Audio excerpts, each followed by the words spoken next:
Olá, meus amigos, que Deus abençoe todos vocês, que o Espírito Santo venha iluminá-los, iluminar-nos a todos.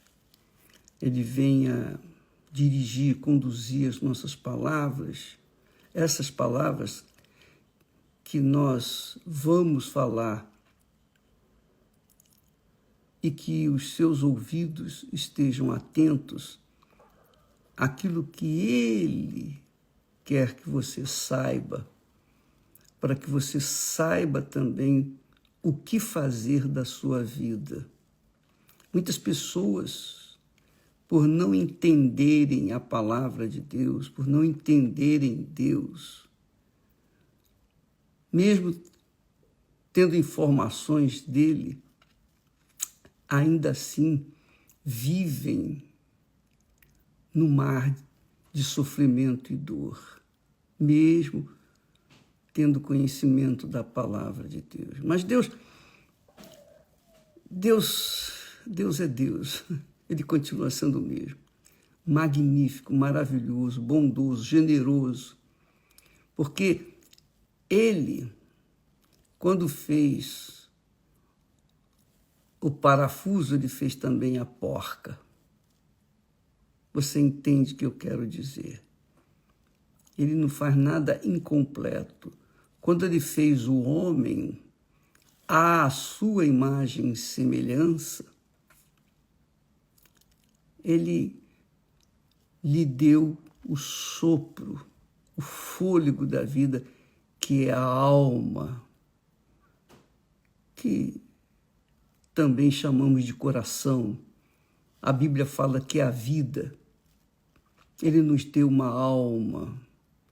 E essa alma precisa ser conduzida, tem que ser conduzida pelo Espírito.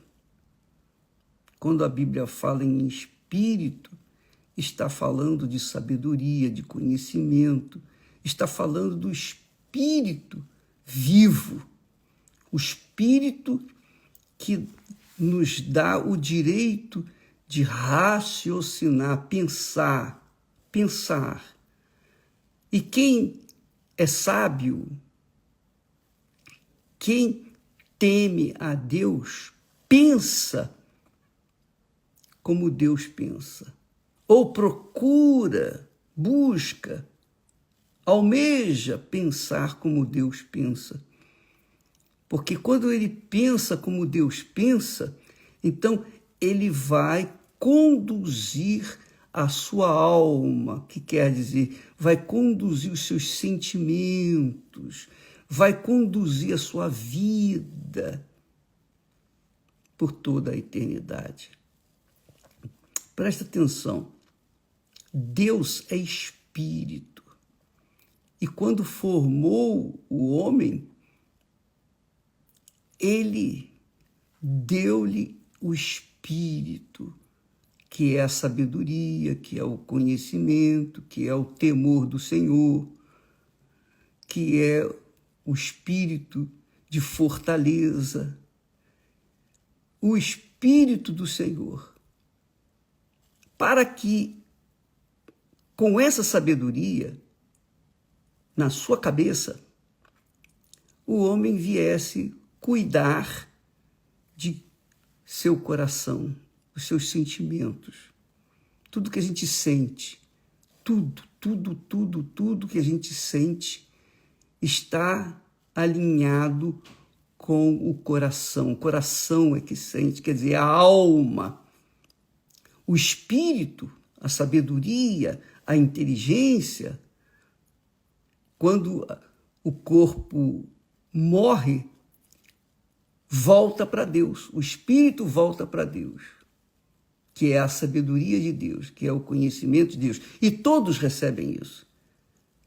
Gregos e troianos, bons e maus, pessoas que creem e aqueles que descreem de Deus. Não interessa, Deus deu a sabedoria para todos, todos.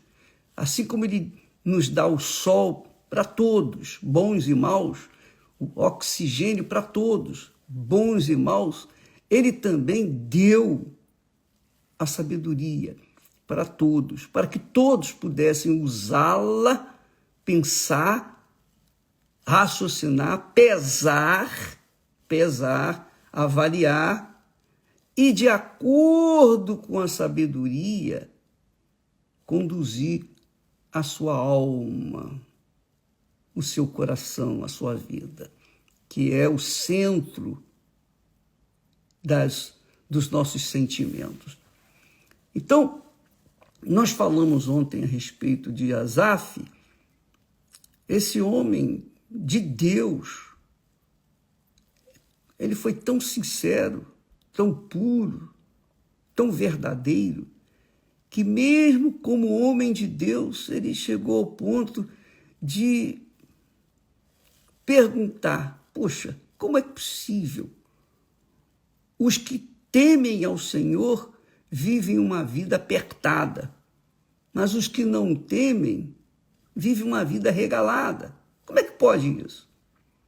Ele achou uma injustiça tremenda, que aqueles que serviam a Deus, que eram pessoas boas, corações limpos, eles viviam apertados, enquanto que os que não temiam a Deus viviam uma vida regalada. Ele não entendeu, ele não tinha entendido. E porque ele não tinha entendido, quer dizer, ele não teve discernimento para entender a palavra de Deus, embora fosse profeta, embora fosse um salmista. Ele escreveu vários salmos, dirigidos, obviamente, pelo Espírito Santo. Mesmo assim, ele achava uma tremenda injustiça. E, de repente, você também acha uma injustiça. Poxa, eu vou na igreja, eu oro, eu sou fiel a Deus nos meus dízimos, nas minhas primícias, nas minhas ofertas.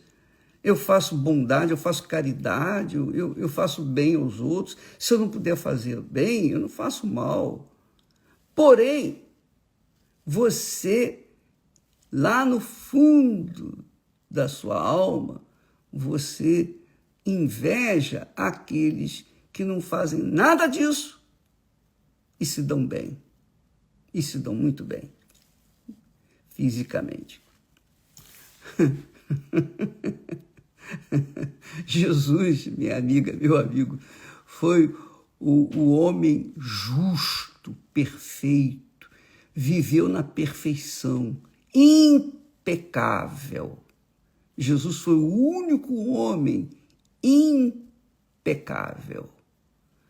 E ele, toda a sua vida, todo o seu ministério, em especial, seus últimos 3 anos e meio, ministério, ele pregava, ele ensinava, ele orientava, ele curava, ele libertava. Ninguém fez mais milagres do que Jesus, ninguém fez mais caridade do que Jesus.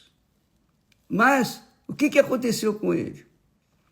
Ele foi preso, foi traído, foi preso, julgado e condenado. E fizeram o que você já sabe, o que fizeram. Quer dizer, Jesus poderia também dizer: poxa, eu sou um homem perfeito.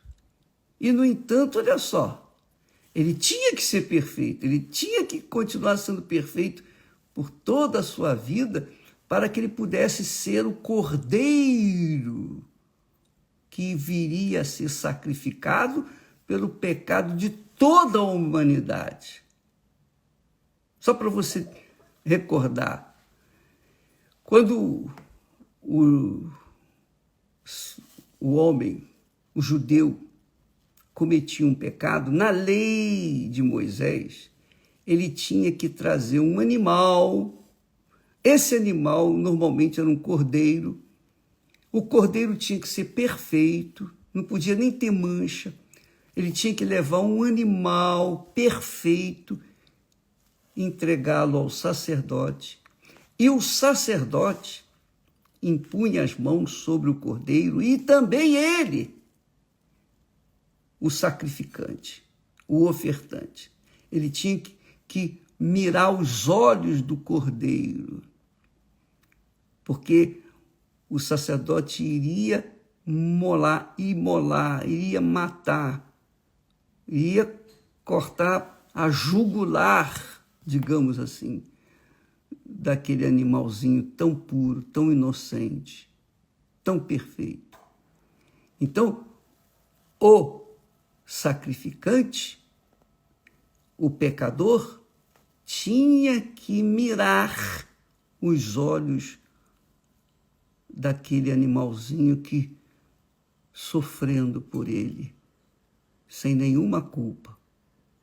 Então, aquele animalzinho era morto para que o sangue daquele animalzinho viesse purificar o pecador dos seus pecados. O pecador tinha que ver aquilo para saber o que o pecado faz na vida de uma pessoa.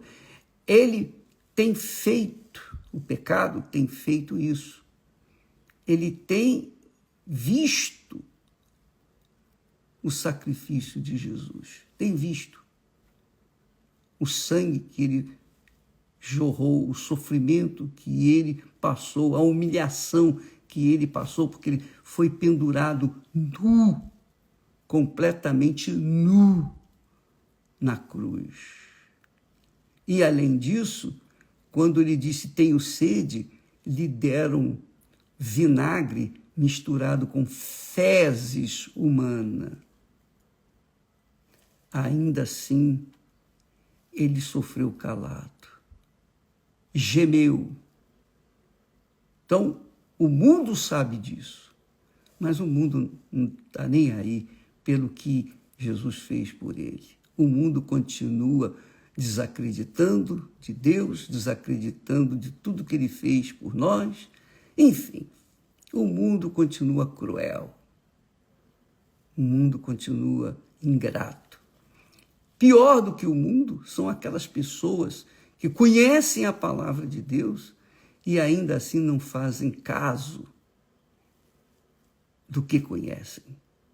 Então, Asaf tinha algum conhecimento de Deus e ele ficava colocando na balança os que faziam mal e se davam bem e os que faziam bem e se davam mal.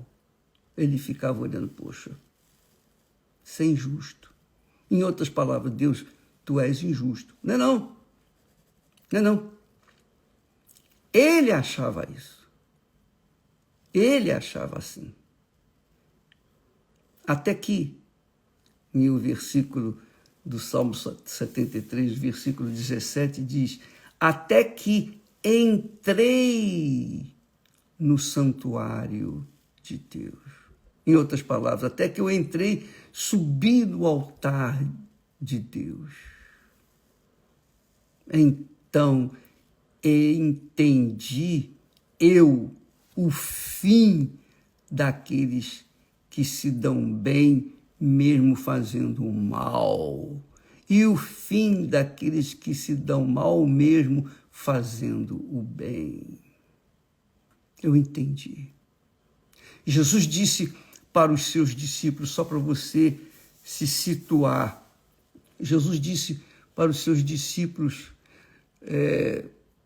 quando ele disse, quão difícil é para os que confiam nas riquezas entrar no reino de Deus.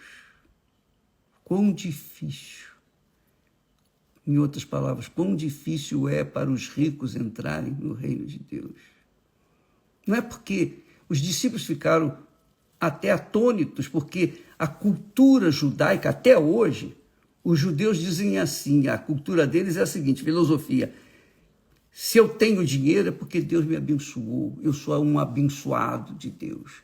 Se eu não tenho dinheiro, se eu estou passando privação, é porque eu fui amaldiçoado. Então essa é a cultura judaica até hoje. Por quê? se espelham em Abraão. Irmão, Abraão foi amigo de Deus, foi riquíssimo. Riquíssimo. Quer dizer, Abraão se deu bem, mas Abraão era um homem justo, foi justificado pela sua fé. Mas também temos um outro ícone da história cristã, chamado Salomão, que foi um homem podre de rico. Não houve ninguém mais rico do que Salomão, e nem sábio. Ele era sábio e era rico, muito sábio. Não houve ninguém mais sábio do que Salomão, e nem mais rico do que Salomão. Porém, a riqueza de Salomão o levou à destruição. Essa é a realidade. Porque ele confiou na sua glória, na sua riqueza. E é o que tem acontecido neste mundo. Quantas pessoas vieram do nada,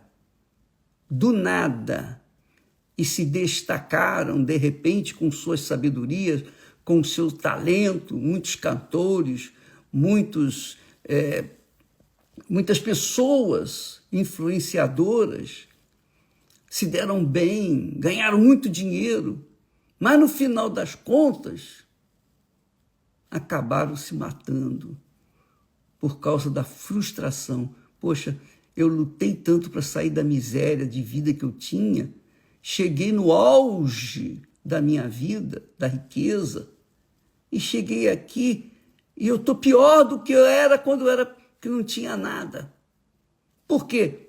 Porque confiaram nas suas riquezas, não confiaram em Deus.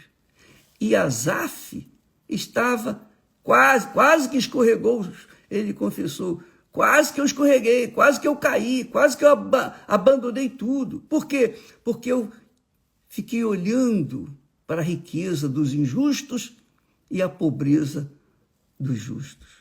Eu fiquei olhando para essa situação. Quase que o coração dele se corrompeu. Quase.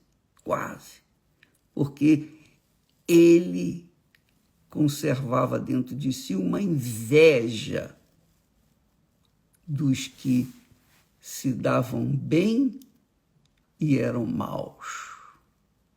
E ele, como um homem do bem, que trabalhava, servia a Deus, vivia na pobreza. Ele teve inveja dos que ganhavam muito e faziam nada para os outros. Até que ele estava pensando, diz assim, quando eu pensava em entender isto, foi para mim muito doloroso, eu posso imaginar. Até que entrei no santuário de Deus, quer dizer, até que ele se dirigiu ao Santo dos Santos. Ele se dirigiu ao Senhor. Ele se despojou de si mesmo e disse, eis-me aqui, Senhor, em outras palavras. Então, eu entendi o fim deles. Eu penso que ele entendeu o fim dos bons que se davam mal e o fim dos maus que se davam bem. Jesus, minha amiga, meu amigo, ele ensina uma lição aqui extraordinária. Ele disse quão difícil é para os que confiam nas riquezas entrarem no reino de Deus. E a gente tem visto isso. Quantas pessoas. Eu me lembro aqui de um caso, talvez haja pessoas que nesse momento também lembrem. Havia um rapaz que veio do nada, mas fez a corrente da prosperidade nas segundas-feiras e ele arrebentou ao ponto dele chegar e comprar um helicóptero e ir para a igreja naqueles dias, segunda-feira especialmente, de helicóptero. Tinha muito dinheiro. Porém, o coração dele estava administrando, confiando nas suas riquezas. Hoje, pelo que eu sei, coitado, está mal. Está mal, está perdido. Está completamente desorientado e sem nada, pelo que eu sei. Mas era o fim das pessoas. É o fim de todos os que confiam no material e deixam o espiritual de lado. Essa é a realidade. A Bíblia ensina claramente quão difícil é para os que confiam nas riquezas entrarem no reino de Deus. Porque quando a pessoa se torna rica, o seu coração deixa de se inclinar para Deus, para se inclinar perante as suas riquezas. Vai administrar suas riquezas.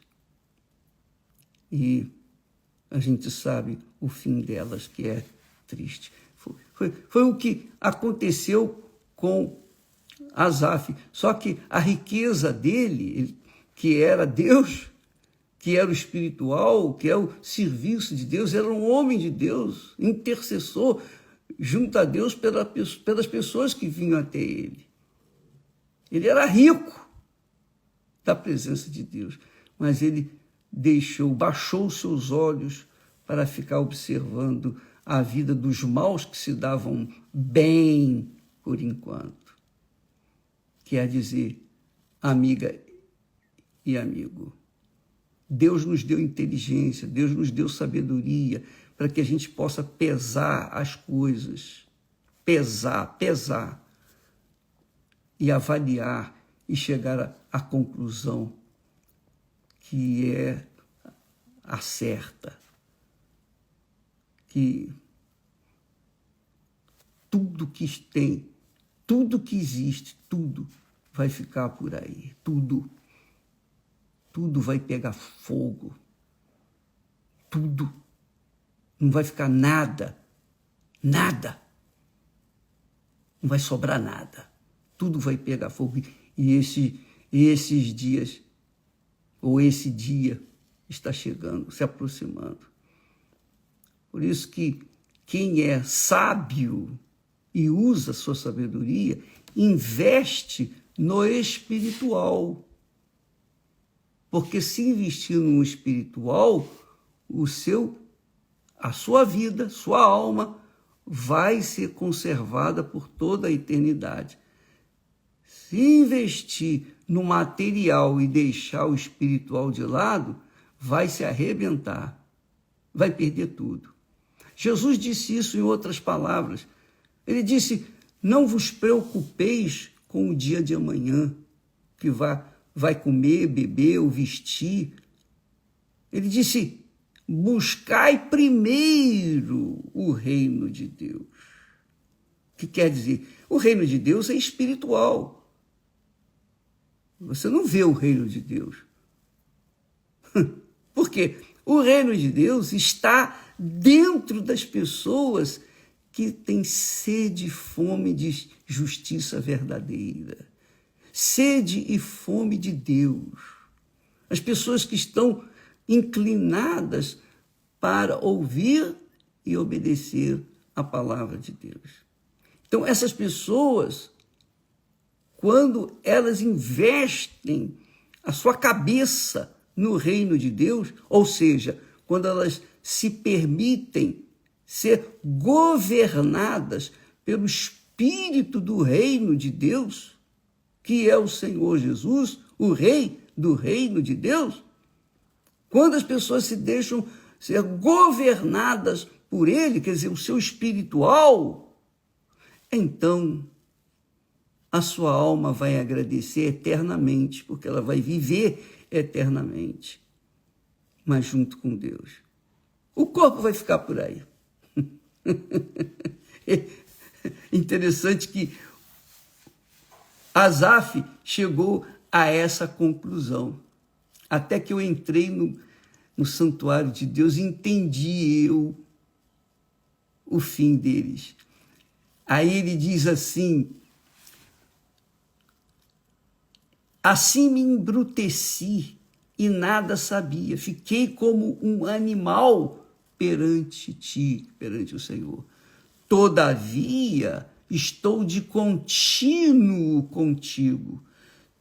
Tu me sustentaste pela minha mão direita.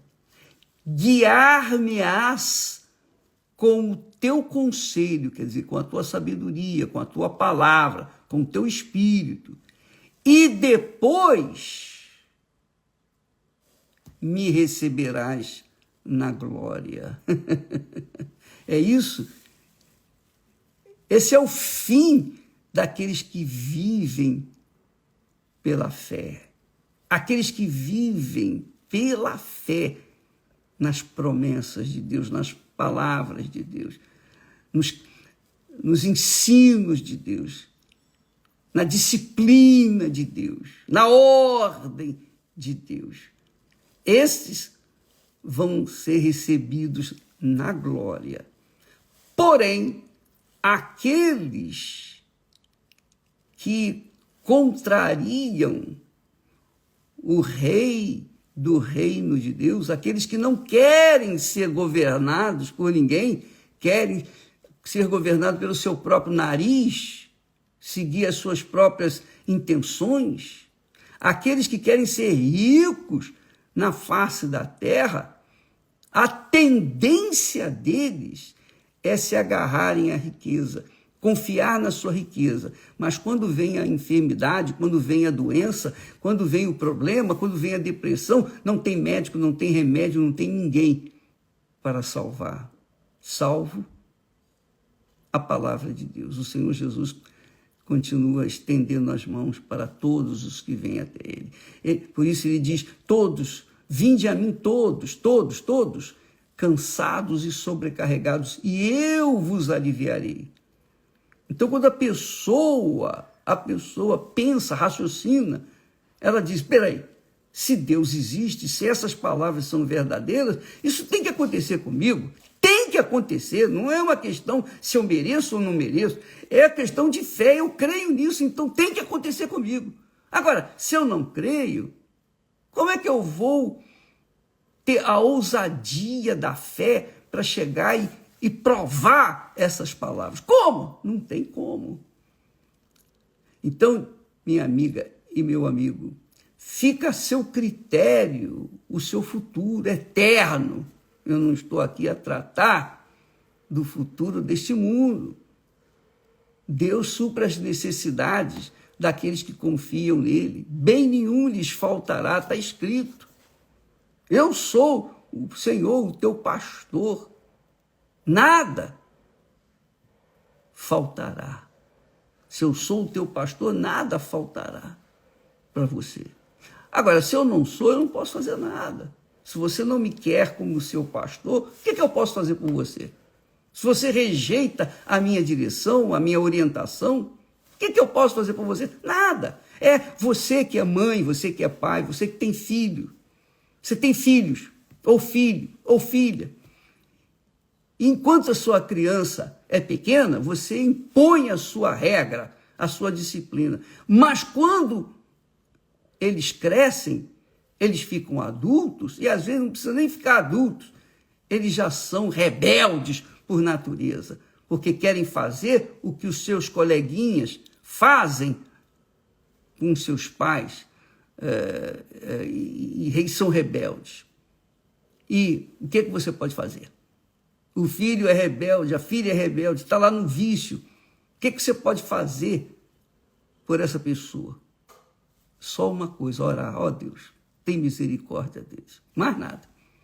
Porque você pode ter o dinheiro que tiver, mas você não vai conseguir, pela sua força, pelo seu dinheiro, pela sua sabedoria, conseguir arrancar o filho das drogas. Só Deus. Só Deus. e mais ninguém. Então nós temos visto isso em loco.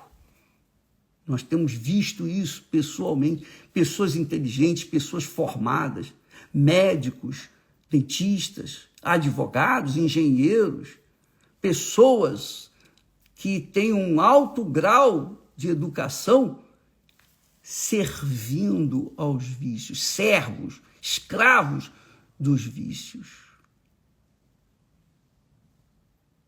Essa é que tem sido a realidade. E o fim dessa gente? O fim é triste. Muitos,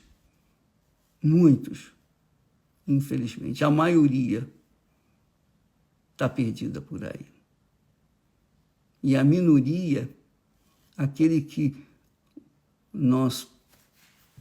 o trabalho divino, o trabalho de Deus, dos servos de Deus, pelo menos na Igreja Universal é assim, a gente trabalha ininterruptamente, dia e noite sem cessar, tentando dar o pão nosso de cada dia para essa gente, para que ela venha despertar a fé.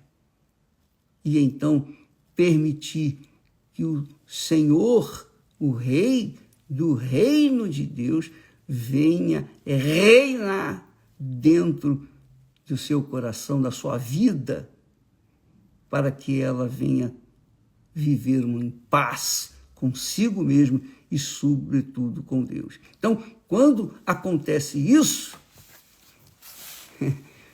quando por livre e espontânea vontade a pessoa sobe, vai para o altar, então vai entender todas as coisas. E é o que ele diz assim, Asaf diz: tu me guiarás com o teu conselho e depois, no final, me receberás na glória. Então, para estes que aceitam, acatam o sacrifício do Filho de Deus por elas, esses serão recebidos na glória.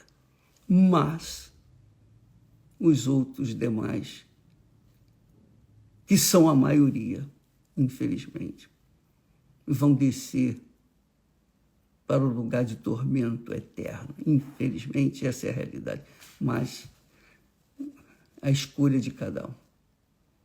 Deus nos dá a opção. Aliás, ele nos deu o livre-arbítrio desde quando nós fomos criados, lá com Adão e Eva. Mas eles, os primeiros pais, eles desobedeceram e, por isso, se sujeitaram automaticamente ao reino deste mundo e, por isso, esse mundo está uma esculhambação. Ninguém se entende. É como se fosse, como diz o outro, é uma briga de foice no escuro. É terra de cego, com cada um com a foice e no escuro. Salve-se quem puder, diz, isso é o que acontece por aí. Mas quem está com a sua vida consagrada no altar, tem a direção divina para manter a sua salvação, a salvação da sua vida, que é a sua alma, por toda a eternidade. Bem, essa é a oferta que Deus faz para todos. Por isso Jesus disse: vinde a mim, todos são todos. Em matemática, a gente aprende que quando se fala em todos, quer dizer não tem exceção. E se você está sofrendo, gemendo, você é um dos convidados. O que eu tenho que fazer, bispo? Bem, o que fez Asaf para reconduzir a sua alma no caminho de Deus? Ele foi para o altar, ele entregou a sua vida no altar, como oferta viva para o Deus vivo. Deus abençoe a todos e até amanhã, em nome do Senhor Jesus. Amém.